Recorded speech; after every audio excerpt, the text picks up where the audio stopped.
This video is sponsored by you, supporting me on Patreon, Twitch, and now YouTube membership. Join up for a cool badge and access to special emotes for the comment section. Thanks for allowing me to continue to make videos for you.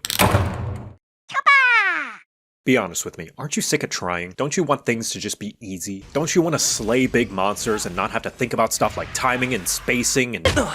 As I was saying, tedious things like managing your stamina and learning about finer mechanics like guard points is far too complicated. What I was trying to say was that while everyone else was busy missing their weapon swings and bouncing off monster shells, you were studying. Could you stop that? Welcome to a silly little guide to monster.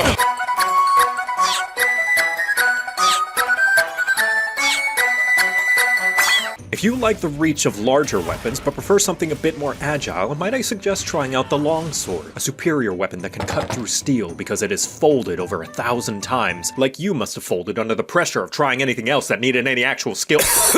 Sorry, that was a bit rude. Your basic combos are the top face button doing 2 overhead slashes followed by a sweep, and the right face button does a stab followed by a rising slash that really looks like you're trying to put dirt in their eye. Pressing both face buttons simultaneously will have you perform a fade slash, which will allow you to back or sidestep and reposition yourself depending on which direction you're holding the thumbstick to move in. All of these attacks build up your spirit gauge, which can be spent on spirit attacks, dealing spirit damage at the spirit monster by hitting the spirit trigger. Spirit.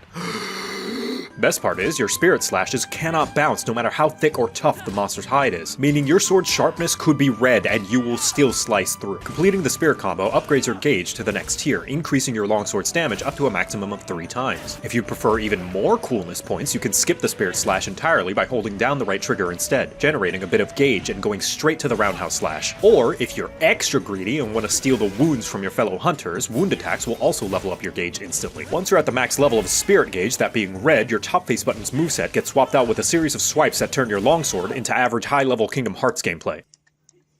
Slashing with an absurdly long swing arc isn't the only tool at your disposal, as pressing the Spirit button in combination with the face buttons will allow you to perform a handful of useful utility attacks. Spirit plus right face button will spend whatever amount of gauge you have to perform a counter, which has the potential to dodge incoming damage and follow up with a slash that maxes out your Spirit gauge. Following up with another Spirit attack will also level up your gauge to the next tier. Spirit plus bottom face button will sheath your blade, but only barely. Pressing the top face button will perform an attack that will constantly fill your gauge for a few seconds, while pressing the right trigger will perform yet another type of counter. And finally, Spirit plus top face button will perform the Helm Breaker, launching you up into the air and slashing down, causing a delayed explosion. This will spend an entire tier of Spirit gauge, knocking you down 1 level, and you can follow it up with another Spirit attack that spends yet another tier level, but looks so hella epic it causes another delayed explosion of damage. I have no idea why there are delayed explosions on both of these attacks, but my guess is it's your sheer anime energy seeping into the monster and causing cringe damage. The Longsword has the reputation of being one of the easier Monster Hunter weapons due to its sheer length, ginormous swing arcs, and innate ability to not worry about bouncing half of the time, meaning landing hits on the monster should never be an issue, and if it is, you'll have to face the devastating, life-ending reality that you may be bad at a video game. I mean, the blade is so long it can deal damage through Bluetooth connection, but is that reputation warranted? Is it truly an easy baby weapon for babies that requires no skill, or is there actually a learning curve and hidden techniques and game sense required to wield it properly? I don't know, but I do know that that question is certainly going to cause some infighting in the comments. Grab some popcorn and scroll down, it's probably going to be way more informative and entertaining than this video anyway.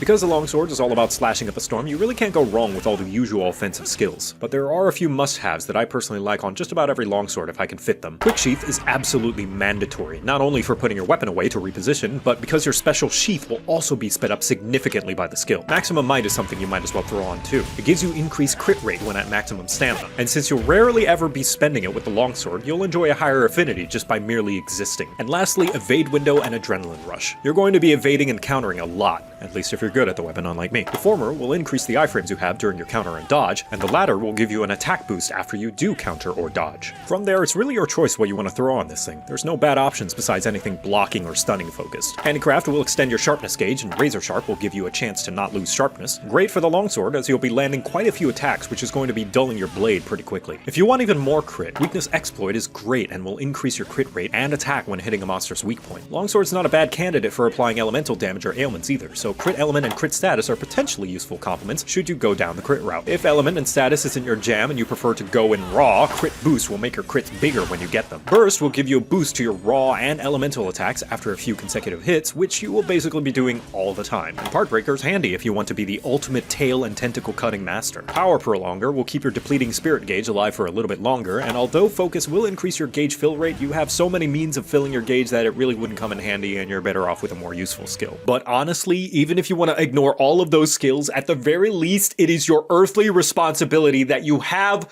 Shock Absorber. Good God, please. It stops you from tripping others and being tripped. Oh, why doesn't everyone else put on Shock Absorber instead of me? That is the response of a psychopath. Do you lack basic empathy? It's simple math. Expecting everyone else to have it on wastes 3 total decoration slots, whereas you could save them the trouble by inserting just 1 into your own build. It's only a level 1 decoration. What other skill would you even put there? Whatever it is, just trust me.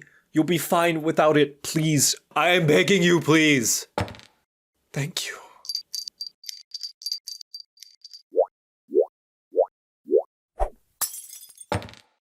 Hey, you, stop that! The Longsword is a generally very straightforward and simple weapon. Build up a gauge, upgrade gauge, spend gauge. Not much to understand about swish swish stab, it's a sword, not a fighter jet. Its sheer size and speed make it a very consistent weapon. You'll be hard pressed to not be dealing damage with it. And it's a great option if you really need to sever some monster parts. Its Crimson Slashes straight up turn it into the one-button mashing weapon. But anybody who spends a decent amount of time with the Longsword can easily tell the difference between a beginner and a master. Its extra utilities can turn the button masher into the untouchable badass, the mind reader, the samurai. For while everyone else was busy doing the unga bunga or struggling to even reach the monster, you spent your years studying the blade.